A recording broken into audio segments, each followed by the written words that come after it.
funds the industry, which created all the economic activity in years, and that goes away.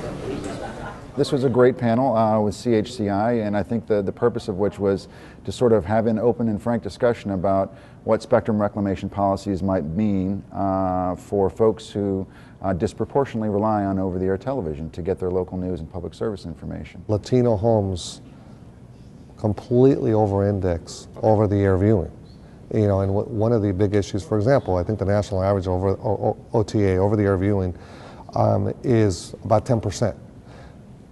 In Spanish language media, it's much higher than that. Walter mentioned that 30% of our audience watches over-the-air television in Los Angeles. We have markets like Houston where it's 42%, Dallas it's 44%. In Phoenix, 55% of our audience only watches over-the-air television. That's a big, big number, a lot bigger than the 10% national average. We do a lot of very great work in helping them, reaching out to them, being their resource. Everything from educational initiatives, from voting initiatives, from health. We have a big initiative, I'm sure some of you have heard of it, called Es el Momento, or the moment is now. It's focusing on creating college-bound culture for our young people. This effort has been very successful. We brought together hundreds of partners, including CHCI, and many others represented here today with our education initiative. We also have, which I'm sure you've heard of this as well, the Ya es Hora Ciudadanía campaigns that promote citizenship, voter registration, and to get out, and how important it is for our community to get out to vote. The Latino community views Univision stations as their lifeline. We are the voice of the community. We have a phone line that's open to our community.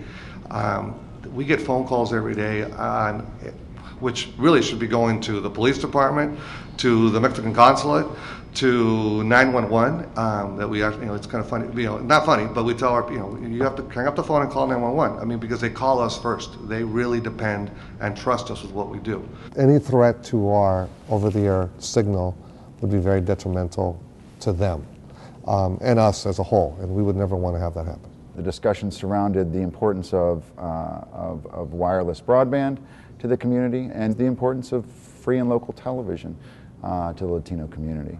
I don't know that or don't believe that it's an either-or proposition. I think both can coexist in the media marketplace going forward, but I think we have to do it in a way that doesn't disenfranchise millions of Latino viewers who rely on programming from great networks such as Univision, Telefutura, and really rely on those networks and those local stations as their anchor in the community. And legislation that's being contemplated in both the House and the Senate presently is that you would give the FCC the authority to hold a two-sided auction, which means allow broadcasters who want to get out of the business of broadcasting to set a minimum reserve price that they would want to get for their station.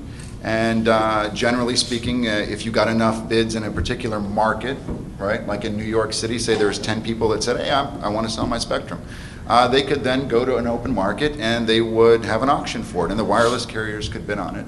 And after which, the stations that gave up their spectrum or chose to share would get a portion of the proceeds commensurate with what they had sort of identified as the right price. So that's just New York City, though, and this gets to the heart of our issue. If carriers just wanted a couple of stations, 3 channels in New York City, it's easy enough to do with very little violence being inflicted on the overall television industry. But they can't work with just 3 channels or 4 channels or 6 channels in New York. What you need, from what I understand, is kind of a nationwide access to 6 channels, or however many that are returned. And so in clearing New York, you have your 4 stations. You also have to get 6 channels in Chicago and Detroit and LA and Dallas and Houston. And in order to do that, you have to take the broadcasters there who didn't volunteer and move them into a smaller space. It's during that process that we are principally concerned about the ramifications to our viewers, to the Latino community who disproportionately relies on our service. We want to make sure that as that process occurs, that our viewers are protected to the maximum extent possible, that as few, if any, people lose service as possible. And we've been very forthright about this since the day these auctions were first announced. Protect our viewers. go ahead with the auction, let's just protect the viewers. We have a big commitment and a big responsibility to continue to serve our audience. We believe that none of our viewers should be forced to lose the signal of their favorite Spanish language stations, and if we repack, there's a concern that that may happen. There are a number of folks, the majority of whom still want to remain in broadcasting. So if we're thinking about ways to alleviate congestion for some of these wireless networks across the country, I think that you can't just look to those broadcasters who want to give up their spectrum. That is to say that spectrum cannot be the only input. You have to look at other ways to alleviate congestion on those networks. I think at the end of the day, it's important to remember that broadcasters aren't opposed to truly voluntary auctions.